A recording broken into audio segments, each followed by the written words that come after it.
afin de satisfaire les besoins nationaux et d'exporter le surplus de production dans la perspective des échanges sous-régionaux. Et puis au terme de 4 jours d'intenses travaux, le séminaire atelier ACP Forenet s'est achevé à Libreville. Des précisions dans ce reportage de Marie-Josée Ndombi.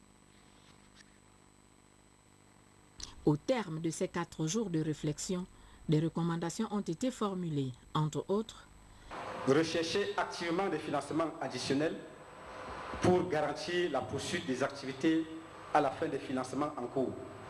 Passer de l'approche projet à l'approche programme pour susciter la motivation des États à intégrer le programme du réseau dans les budgets nationaux. Coller les thématiques de la recherche aux priorités des États. Ressortir clairement dans chaque proposition de projet les liens entre l'information scientifique et les priorités des structures de financement à l'instar de la CEAC et là-bas. Le séminaire qui s'achève a permis une meilleure compréhension des défis, mais surtout des enjeux qui attendent nos chercheurs en matière de mise en œuvre des projets. La rencontre de Libreville aura servi à la définition des axes de collaboration entre le réseau ACP Forenet et un certain nombre de partenaires pour accompagner les échanges d'expériences et le renforcement des capacités en vue de constituer un réseau régional institutionnalisé de la CEAC et de la COMIFAC en matière de recherche sur les forêts tropicales d'Afrique centrale. En clôturant les travaux, le commissaire général du CNRS n'a pas caché sa satisfaction sur le travail exemplaire abattu ces derniers jours sur un sujet d'importance pour les politiques de gestion et de préservation de la biodiversité forestière dans notre sous-région.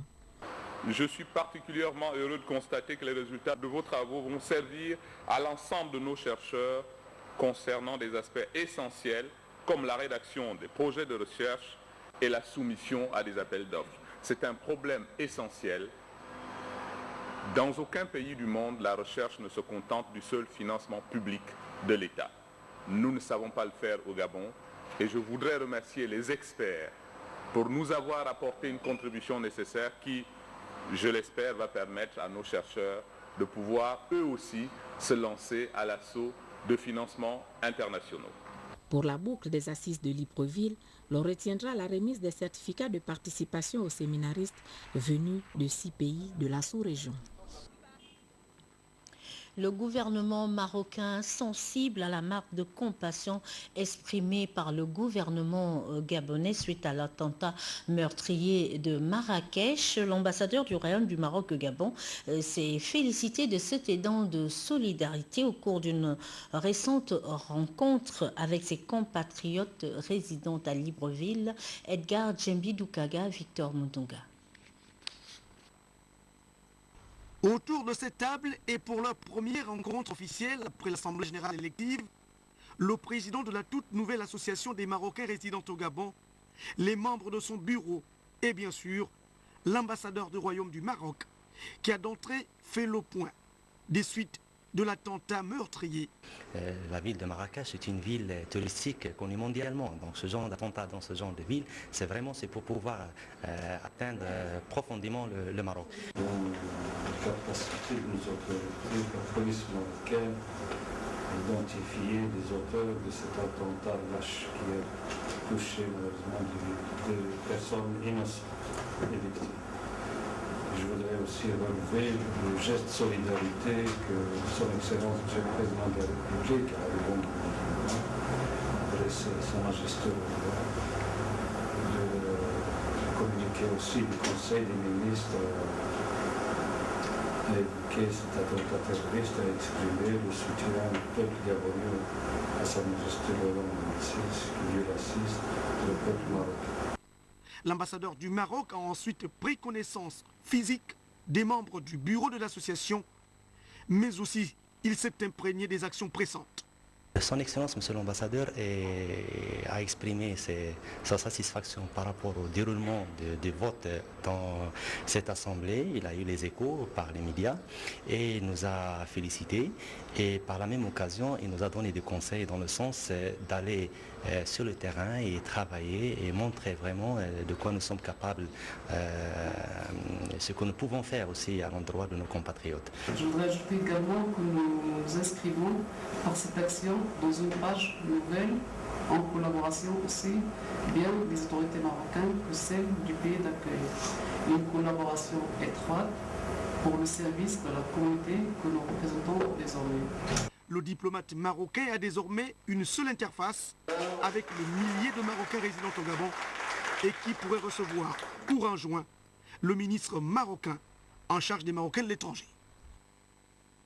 Sur le front social, l'association GVL vient d'organiser une journée d'entraide dans notre capitale. Le groupement des veuves et des orphelins de Libreville entendait par cet acte venir en aide aux plus démunis, une activité inscrite au calendrier 2011 de cette association Jean-Raoul Mbadinga ou Abadinga.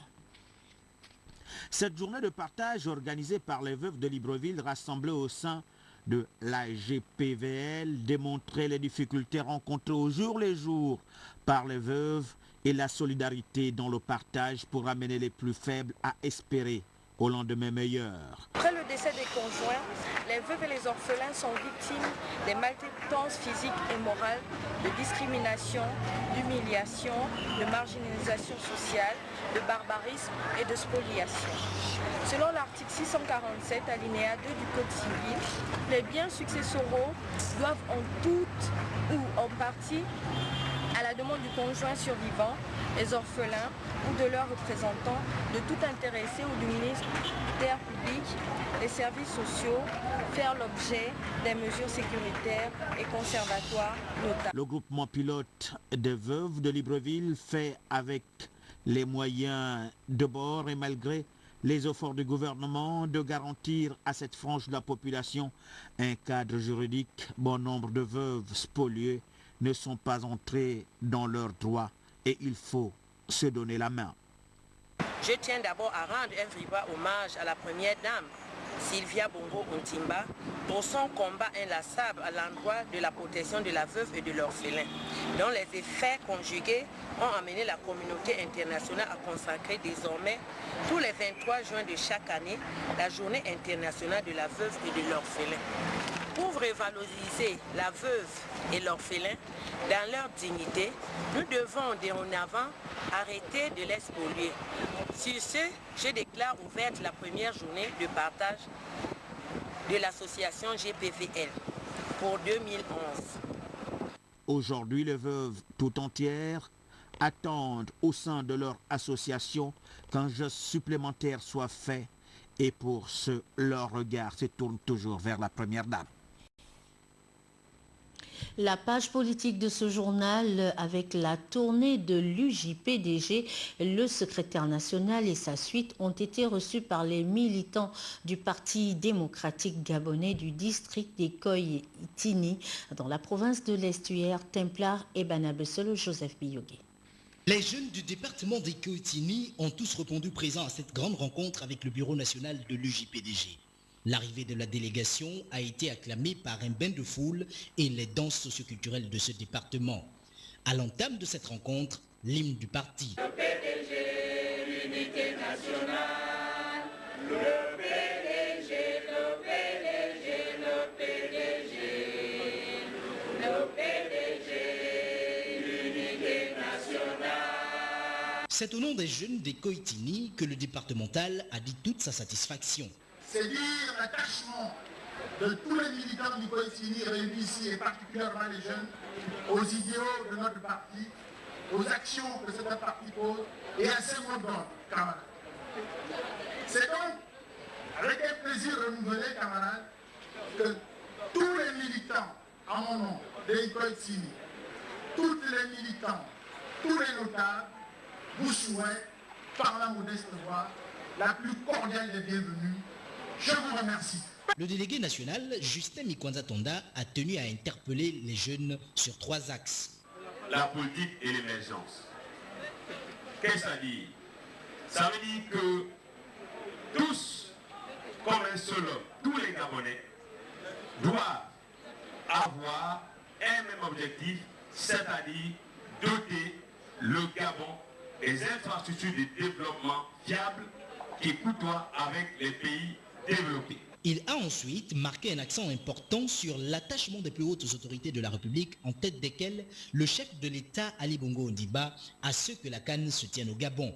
Mais ce projet est l'occasion pour le Gabon de montrer sa capacité à organiser, mais surtout sa capacité à être discipliné. Cette première étape, par sa capacité de mobilisation, a démontré combien grande l'adhésion des populations au Parti démocratique gabonais est le signe d'une nouvelle dynamique impulsée par le camarade membre du bureau permanent, Paul Biogemba. Prochain rendez-vous dans le département du Komomwanda. Avant Ikoitini, la délégation de l'UJPDG était à Mouila et Tchibanga pour expliquer à la base les enjeux du développement dans le contexte de l'émergence Templar et Banabessol. Les jeunes Ninois ont montré un réel enthousiasme dans cette mission de sensibilisation conduite par le Bureau national de l'UJPDG à Tchibanga.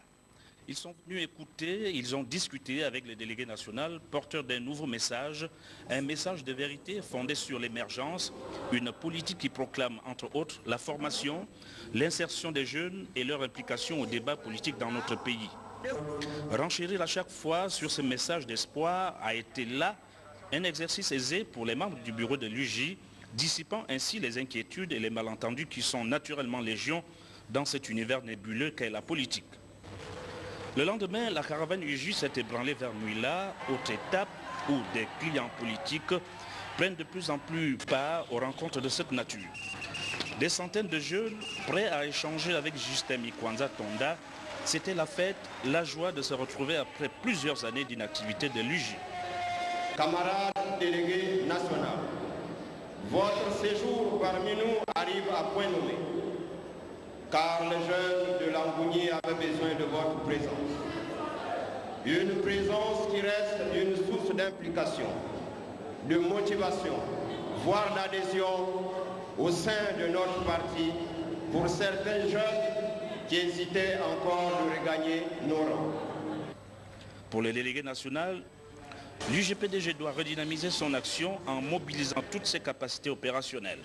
Il est donc urgent et important, a-t-il dit, d'édifier les jeunes sur la politique d'Ali Bongo Ondimba. Il veut doter notre pays de toutes les infrastructures économiques, sociales, voire culturelles nécessaires pour l'épanouissement de toutes les populations de notre pays.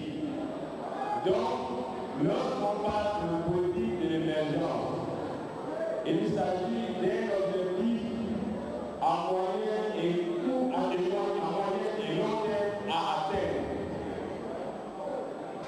L'étape de Mouila s'entrevoit ici comme une étape particulière. Justin Mikwanza Tonda, comme ses fonctions ne l'indiquent pas, est originaire de cette province et c'est à juste titre que les groupes socio-culturels sont venus l'accompagner dans ce devoir de pédagogie politique. La politique elle-même ne serait-elle pas une forme de culture? Merci Templar et à bientôt. Je vous l'ai dit tantôt, le Gabon, à l'instar de la communauté internationale, célèbre demain 1er mai la fête internationale du travail. Après le générique de ce journal, nous vous proposerons l'intégralité du discours circonstanciel qui a été prononcé par le ministre du Travail, Angélique Ngoma. Précieuse collaboration de Tassiana Miko, Alain Christian Ogola. Merci pour votre attention.